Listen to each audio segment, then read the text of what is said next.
Hello friends, welcome to my channel. இப்போ வந்து pepper chicken gravy செய்கிறதுக்காக நான் இப்போ வந்து 1 கிலோ சிக்கன் எடுத்திருக்கேன்.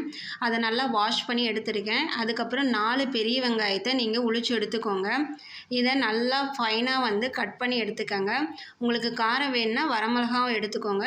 இப்போ வந்து நம்ம அடுப்பில் ஒரு பாத்திரத்தை வச்சு அது ஹீட் ஆனதுக்கப்புறம் எண்ணெய் ஊற்றி கடுகு தாளிச்சுக்கோங்க. கடுகு தாளித்து கொஞ்சம் கருவேப்பிலையும் போட்டுக்கோங்க. கடுகு பொரிஞ்சோடனே கருவேப்பிலை தாளிச்சிக்கோங்க. அப்புறம் வெட்டி வச்ச பெரிய வெங்காயத்தை போட்டு நல்லா வதக்குங்க. நல்லா ப்ரௌன் ஆகிற வரைக்கும் இது வதக்கணும். ஸோ இது வந்து வதங்கிட்டு இருக்கட்டும். இது வந்து சைட் பை சைடு வதங்கிட்டு இருக்கட்டும். அதுக்கப்புறம் நம்ம என்ன பண்ணோம்னா ஒரு மசாலா வறுத்து அரைக்கணும். அதுக்கு நம்ம ரெடி பண்ணுவோம். இப்போ இந்த இதில் ஒரு கடாயை வச்சுக்கலாம். அடுப்பு ஆன் பண்ணிவிட்டு இப்போ நான் ஒரு கடாய் வச்சுக்கிறேன். இதில் வந்து நான் என்ன பண்ணுறேன்னா ஒரு கையில் எடுக்கிறேன். கையில் 1 ஸ்பூன் கரெக்டாக அந்த ஒரு கைப்பிடி எடுத்தால் ஒரு பிடி எடுத்தால் அது 1 ஸ்பூன் அப்படிங்கிறது கால்குலேஷன். ஸோ நான் அதில் 3 பிடி எடுத்து போடுறேன்.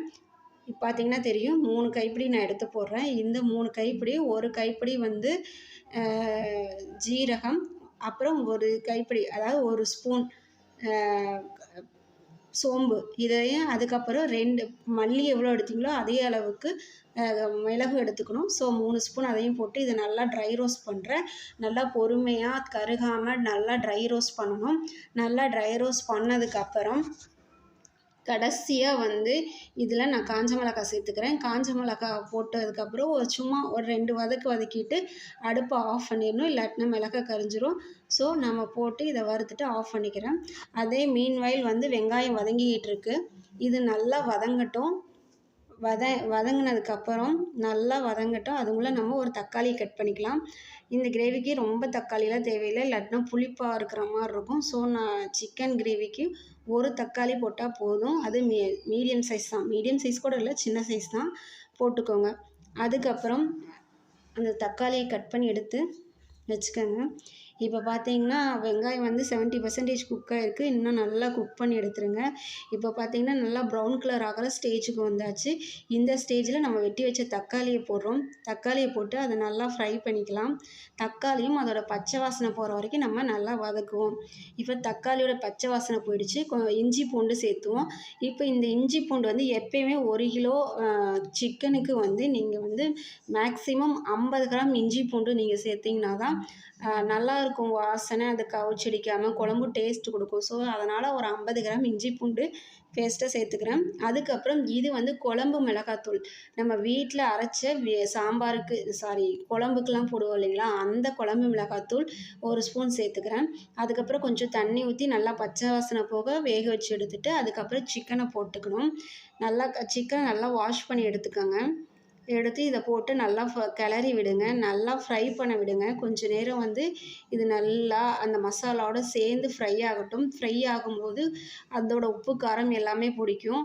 ஸோ அதனால் உப்பெல்லாம் சேர்த்து இதை நல்லா ஃப்ரை பண்ணி விடுங்க. கொஞ்சம் மஞ்சத்தூள் நான் வந்து ஆரம்பத்திலே போட மறந்துட்டேன். நான் இப்போ சேர்த்துக்கிறேன். நீங்கள் மிளகாத்தூள்லாம் போடுவோம் இல்லைங்களா, அப்போயே நீங்கள் மஞ்சத்தூள் போட்டுருங்க. இப்போ நல்லா ஃப்ரை ஆகிடுச்சு. நம்ம என்ன பண்ணுறோன்னா அரைச்சி வச்ச மசாலா இருக்குது இல்லைங்களா, அந்த ட்ரை ரோஸ்ட் பண்ணோம் இல்லையா, அந்த ட்ரை ரோஸ்ட் பண்ணதை நம்ம பொடி பண்ணி இதில் சேர்த்துக்கிறோம். நான் சொன்ன அளவு வந்து இந்த 1 கிலோ சிக்கனுக்கு கரெக்டாக இருக்கும். ஸோ எல்லாத்தையுமே சேர்த்துக்கோங்க. சேர்த்துக்கிட்டு இப்போ நல்லா கிளறுங்க. நல்லா கிளறி இந்த இதுலேயும் மசாலாவோட நல்லா சிக்கன் வந்து குக் ஆகணும். ஸோ கொஞ்சம் நேரம் அது வந்து குக் ஆகட்டும், அப்படியே விடுங்க. இந்த மாதிரி குக் ஆனதுக்கப்புறம் நீங்கள் என்ன பண்ணுங்க அப்படின்னா, உங்களுக்கு கிரேவி வேணுமா தண்ணி குழம்பா வேணுமா அப்படிங்கிறத நீங்கள் டிசைட் பண்ணி அதுக்கேற்ற மாதிரி தண்ணி ஊற்றுக்கோங்க. இப்போ நான் வந்து செமி கிரேவி மாதிரி வேணும் அப்படிங்கிறதுனால நான் வந்து கரெக்டாக சிக்கன் மூழ்கிற அளவுக்கு தண்ணி ஊற்றி, இன்னும் கொஞ்சம் தண்ணி ஊற்றுறேன் பாருங்கள். நல்லா சிக்கன் மூழ்கிற அளவு தண்ணி ஊற்றி உப்பு காரமெல்லாம் இந்த ஸ்டேஜில் சரி பார்த்துக்கோங்க. சரி எனக்கு கரெக்டாக இருக்குது. ஸோ நான் மூடி போட்டு ஒரு 10லேருந்து 20 நிமிஷம் வேக விடுங்க. வேக வச்சா சூப்பரான பெப்பர் கிரேவி ரெடி. கண்டிப்பாக ட்ரை பண்ணி பாருங்கள். சூப்பராக இருக்கும். சாதம், சப்பாத்தி எல்லாத்தோடையும் நல்லாயிருக்கும். நான் இன்றைக்கி ரைஸோடு தான் எடுத்திருக்கேன். செம்ம டேஸ்ட்டாகவும் வந்திருந்தது, சூப்பராகவும் இருந்தது. கண்டிப்பாக நீங்களும் ட்ரை பண்ணி பாருங்கள். செம்ம டேஸ்ட்டாக சூப்பராக இருக்கும் இந்த சிக்கன் பெப்பர் கிரேவி. கண்டிப்பாக பிடிக்கும்னு நினைக்கிறேன். என்னோடய வீடியோ உங்களுக்கு பிடிச்சிருந்தா ப்ளீஸ் சப்ஸ்கிரைப் பண்ணுங்கள், ஷேர் பண்ணுங்கள், கமெண்ட் பண்ணுங்கள். கண்டிப்பாக இந்த டிஷ்ஷை நீங்கள் ட்ரை பண்ணி பாருங்கள். Thank you.